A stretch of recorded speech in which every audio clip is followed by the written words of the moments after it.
Hello, আসসালামু আলাইকুম viewer, কেমন আছেন সবাই? আশা করি সবাই ভালো আছেন। জাপানে আপনারা জানেন যে মুসলিম বা ইসলাম যে ধর্মটা, এটা কিন্তু সবচেয়ে ইনক্রিজিং। আর আমি অনেস্টলি স্পিকিং, আমি যখন আসি 10 বছর আগে, অ্যারাউন্ড 10 বছর বা সামথিং কম বা বেশি হবে আর কি, অ্যারাউন্ড মনে নাই। তো 10 বছর আগেও আমরা যখন আসি তখন কিন্তু হালাল যে খাবারটা, এইটা আপনার খুব লিমিটেড অ্যাক্সেস ছিল।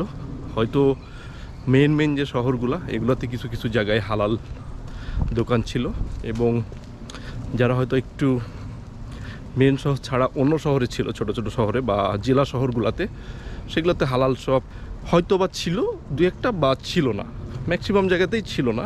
যেমন আমাদের ওইখানে হালাল শপ এক্স্যাক্টলি ছিল না। তো আমরা যেটা করতাম যে অনলাইনে অর্ডার দিতাম, এটা টোকিও থেকে পরের দিন চলে যেত।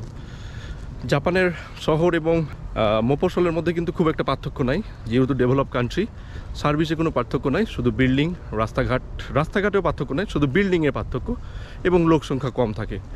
বাট শহরেও যারা যে ব্র্যান্ড পাওয়া যায়, গ্রামেও একই ব্র্যান্ড পাওয়া যায়, সার্ভিসগুলোও সেম, ব্যাংক, অফিস, আদালত সব কিছুই আছে। বরং একটু ছোট শহরগুলোতে বেটার, আপনি আপনার প্রায়োরিটিটা আগে থাকবে, যে কোনো কাজ করে খুব মজা। এনিওয়ে, তো যেটা বলতেছিলাম যে তখন খুব একটা মুসলিমরা ছিল না, বা ছিল, এখনকার চেয়ে অনেক কম ছিল। তো গত 10 বছরে যত আমি চেঞ্জ দেখছি সেটা যদি বলি, যে তখন আমরা এইভাবে অর্ডার দিতাম। এবং হালাল রেস্টুরেন্টও ঠিক যে একটা জেলা শহরে একটা দুইটা খুঁজে পাবেন। বড় শহরগুলো যেমন টোকিও, ওসাকা, নাগোয়া, এগুলোতে হয়তো একটু বেশি ছিল। তো এখন যেটা হয়েছে, এখন প্রত্যেকটা জেলা শহরে আপনি হালাল সব একটা দুটা হইলে পাবেন। এবং আগে মসজিদও প্রত্যেক জেলা শহরে একটা করে যে ছিল, এরকম ছিল না। হয়তো জেলা শহরে থাকলেও উপজেলা শহরগুলোতে ছিল না, বাট এখন জেলা শহরগুলোতে একটা দুটা থাকে, উপজেলা শহরগুলোতেও থাকে। এবং সেন্ট্রাল যে শহরগুলো যেমন টোকিও, ওসাকা, নাগোয়া, কোবে, এগুলোতে অনেক বড় বড় মসজিদ আছে। বাংলাদেশিরাও ইভেন বড় বড় কিছু মসজিদ এখানে পরিচালনা করে, যাদের যদিও মুসলিম ধর্ম সবার জন্য ওপেন, বাট তারপরেও কিছু কমিউনিটি বেস মসজিদ গড়ে উঠছে। এবং হালাল ফুডেরও অনেক কোম্পানি এখন, আপনি অনলাইনে চাইলে অনেক হালাল শপ আপনি অর্ডার দিতে পারবেন শপে।